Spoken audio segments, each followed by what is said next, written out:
Oh.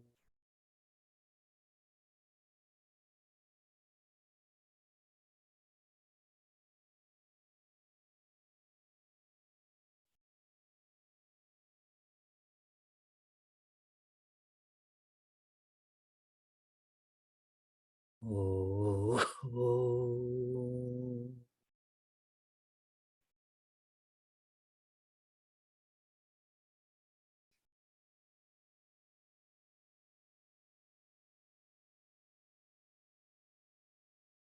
Oh.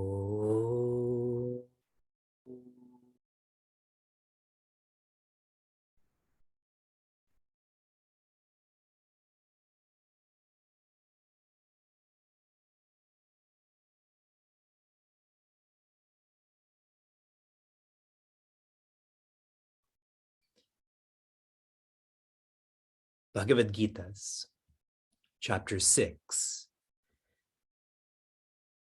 The teaching is on dhyana yoga. In verse 15, Sri Krishna shares how yoga becomes yukta. The means is complete.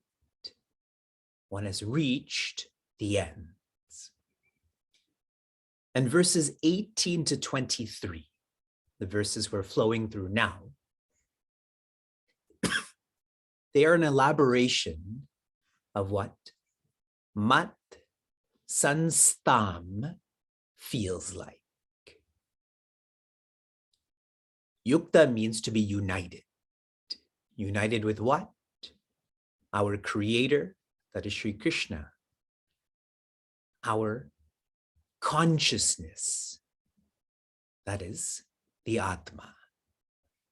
So all of these verses are describing the utility of contemplation and the completion of contemplation. Contemplation is synonymous with identification.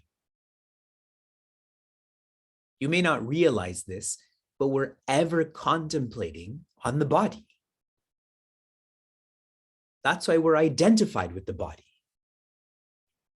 When we sleep, we stop contemplating on the body, we stop identifying with it. In a more light sense, contemplation, identification, one more synonym is attention. Contemplation is changing one's identification. It is changing one's attention. From the mind to the intellect and so on. And that's why it is important to pay attention. Not just in meaningful mornings, in all we do. When you are one who pays attention, you will be more capable of contemplating. Pujya Swami Tejomayananda, in these verses shared, what we give in contemplation is too little in comparison to what we get. A lot of us feel contemplation is difficult. I have to wake up early and I have to unitask and so on. But what one gets is incomparable. I often visualize the completion of contemplation to be like, imagine you're on a long road trip and now you're coming back home. You're in your home. You've turned all the lights off. You've brushed your teeth if you brush your teeth at night. You've changed your clothes. You're lying in bed. You've stopped talking to everyone in your home and you've closed your eyes. Do you all know how that feels? Of course you do. I've traveled so much in my lifetime. That is an amazing feeling. Specifically, verse 22. Yam labdva cha param labham. The labha, what one gets from contemplation is unlike any other labha. Labha means gain. Because it's unlike any other labha, we're almost not used to it. As an example, when you're experiencing quietude of mind, sometimes we feel stressed that we're being lazy. We're not used to having a quiet mind, so we feel like, oh, I'm not doing anything. I should go do something. Manyate na adikam tataha. With the completion of contemplation, one never thinks that there is a higher experience. The getting from contemplation is infinite. And so the giving to contemplation cannot be casual. I'm continuing with that thought. I want you to change the word labha, which means to gain, literally, to dependence. When one is dependent on themselves, then one does not need to be dependent on any other. Does that make more sense to all? Now, here's how this is going to happen.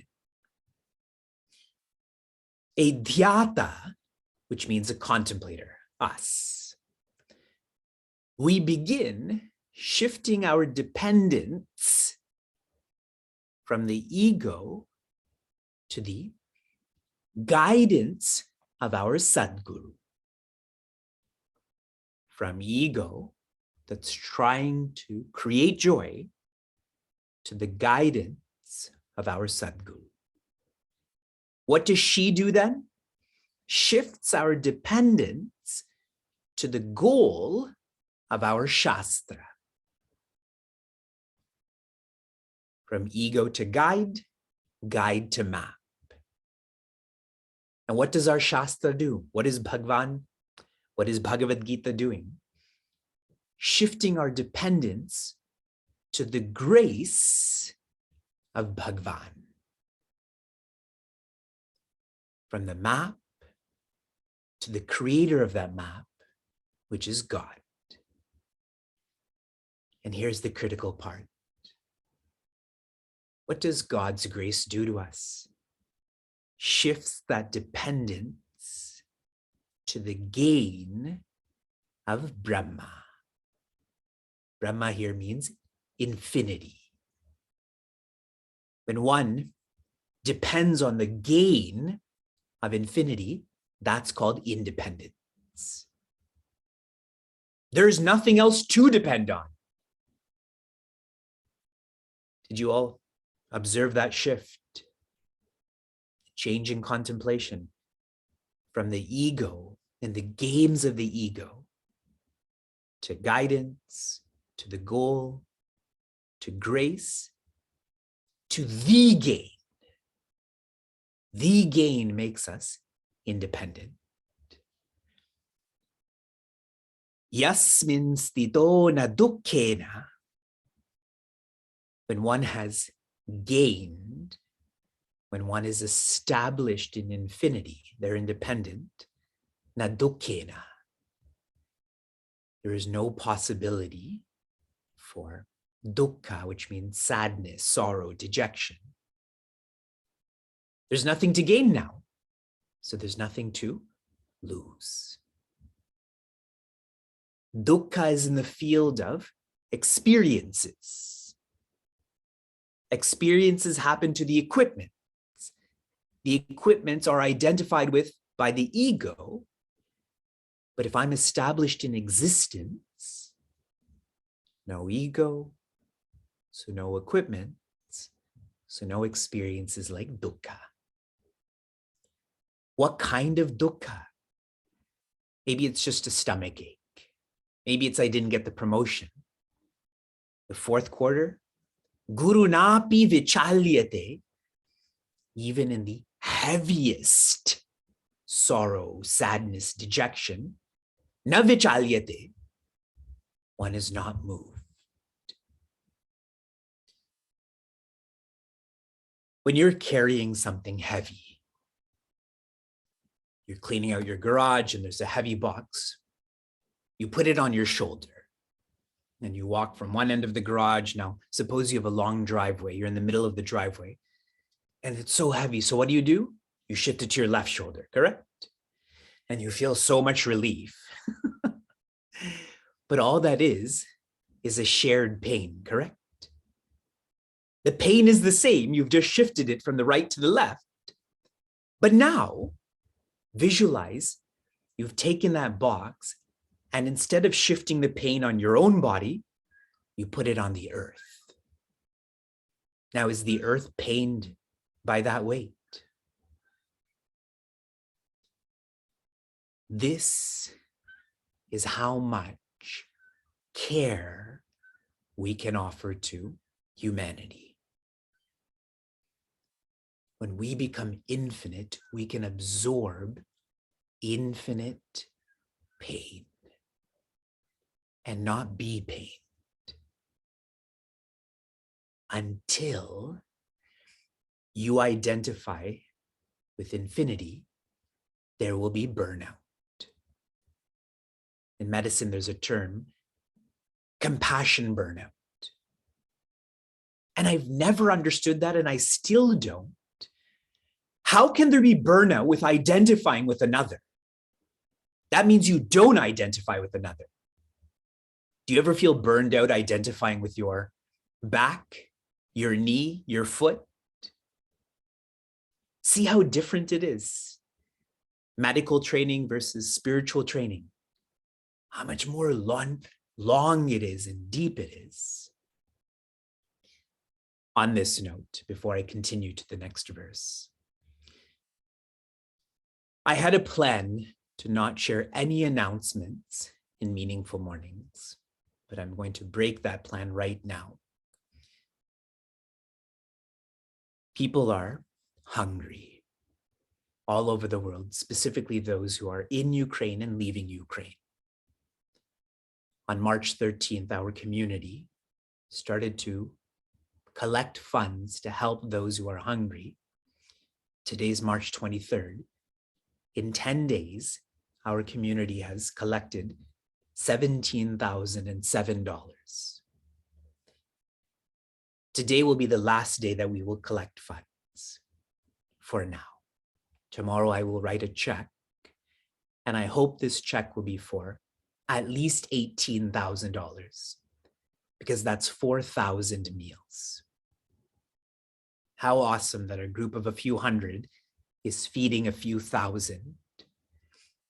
Please help us, our community, reach this noble aspiration. Absorb the pain of the people, especially with the training that we're flowing through. Verse 23, the last verse in this section on the completion of contemplation.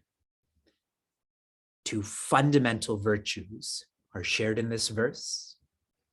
I've referenced this many times. Now you're seeing this in the microscopic picture. Tam vidya dukkha samyoga viyogam yoga samnitam sanishchayena yoktavyaha yogo nirvinna chetasa. Tam, that. Vidyat, you should know. Know what? Yoga. We're practicing uniting. Some yoga, uniting well. With what? Dukkha. This is how we are right now. We've united very well with stress, anxiety, dejection. When we know how we are right now, who we are right now, this helps us to accept and to adapt, which means to change. That comes in the second quarter. Samnitam, now you should also know there's a different yoga. This yoga is viyoga, disuniting from stress, anxiety, dejection. Today, we are united with that which makes us feel small. When one contemplates, they disidentify with that. That's what Sri Krishna is sharing, is disuniting from this uniting with smallness. If you've observed these 6 verses, Sri Krishna first is teaching from a positive perspective. This is all the gain you will get. But now he's showing this from a negative perspective. This is all of the loss that will not apply to you anymore. So he's showing utility in 2 ways. This is what you'll gain. This is what you'll lose. As in lose that which is small. So, therefore, in conclusion, sa nishchayena yoktavyaha, practice yoktavyaha nishchaya, which means determination, fortitude, commitment. The word nishchaya is from the word Upanishad. The Ni is the same nishchaya that is being shared here. Swami Tejomayananda shared, we should feel that there is nothing else to accomplish in life other than being yukta, which means the completion of contemplation. If there's nothing else to accomplish, one will not be distracted. One who is determined does not get distracted. But this is difficult for us. So in the last quarter, this is the virtue that I've talked about much in our different classes and workshops. For yoga, that is contemplation, cetasa, your mind, your inner world, should be anirvinna. Anirvinna technically means non-dejection, but the affirmative meaning is inspiration. When a difficulty is experienced, be inspired by that. Like Sri Hanumana traveling from Bharat to Lanka, challenge after challenge after challenge, he was more inspired. This is from the word Upanishad, upa. Upa means near. When you are near one who's inspired, you feel inspired and not dejected. To complete contemplation, no distraction, no dejection. Only determination and inspiration.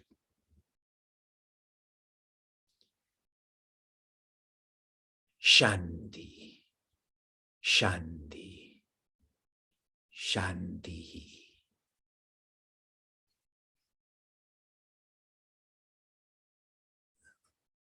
Oh.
appreciate your lifestyle.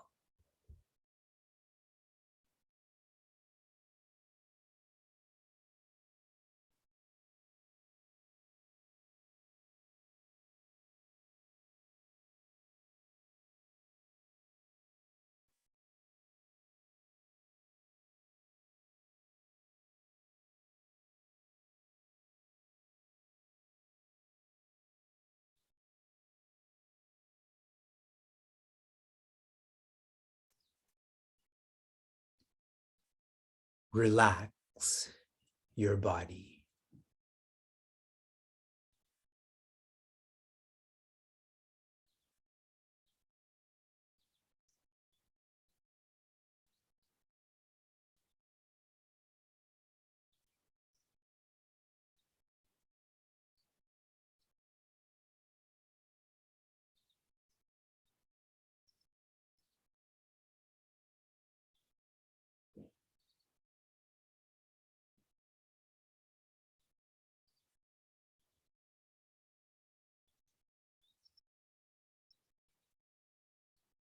Enjoy your breathing.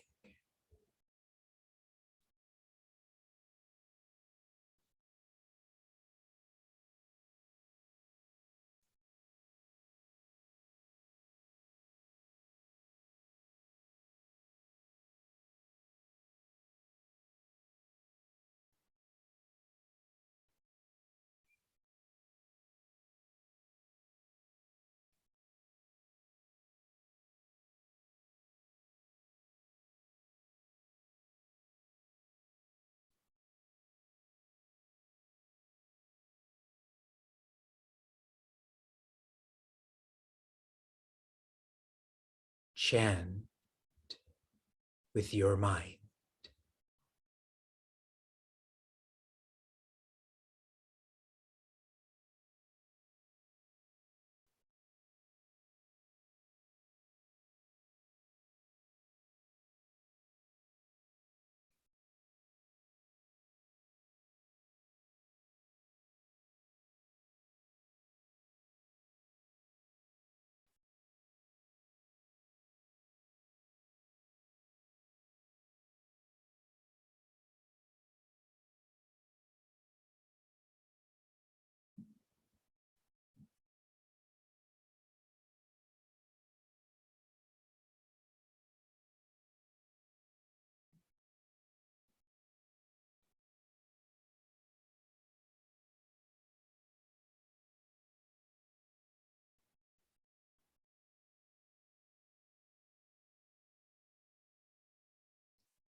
Having disidentified from. Viyoga, from the lifestyle, body, breath, mind.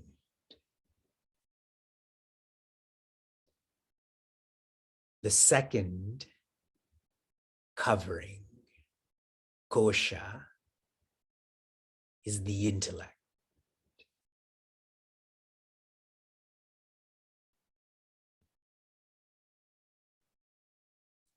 The untrained intellect. The extrovert, vijnanamaya kosha.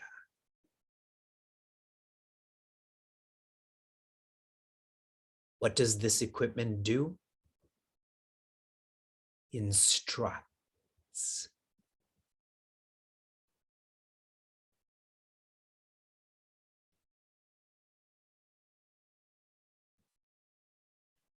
The uncontemplative intellect feels the sense of karta. I am the doer. And so naturally, it goes on and on and on, planning about doing.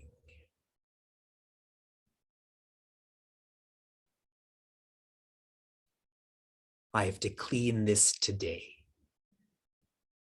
I have to meet this person this week. This month, I should have achieved this. This year, this many people should know about me.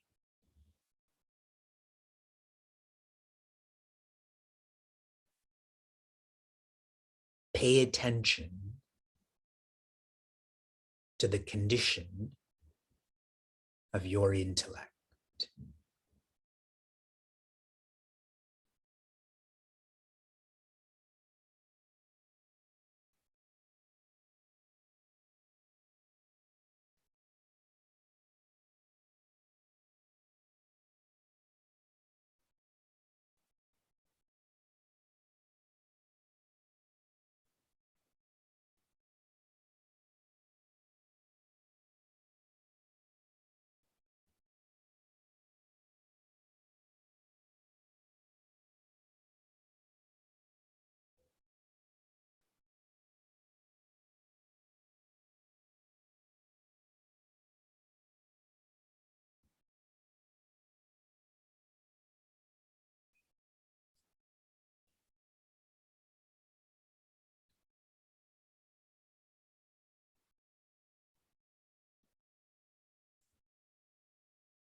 With full honesty,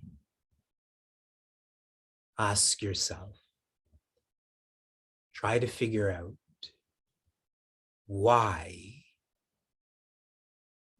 you are doing, why this habit of doing and doing. Why are we addicted to doing, doing, doing?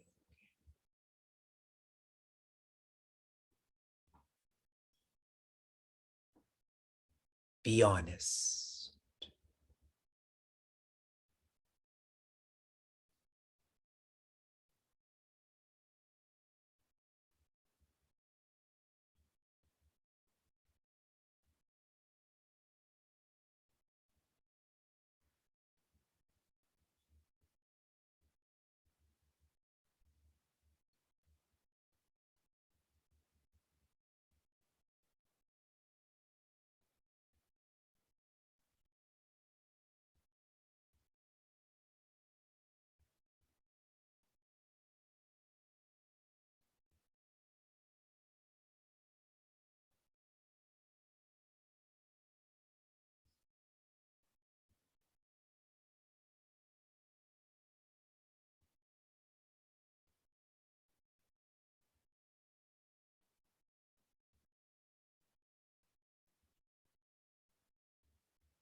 Shanti, Shanti, Shanti.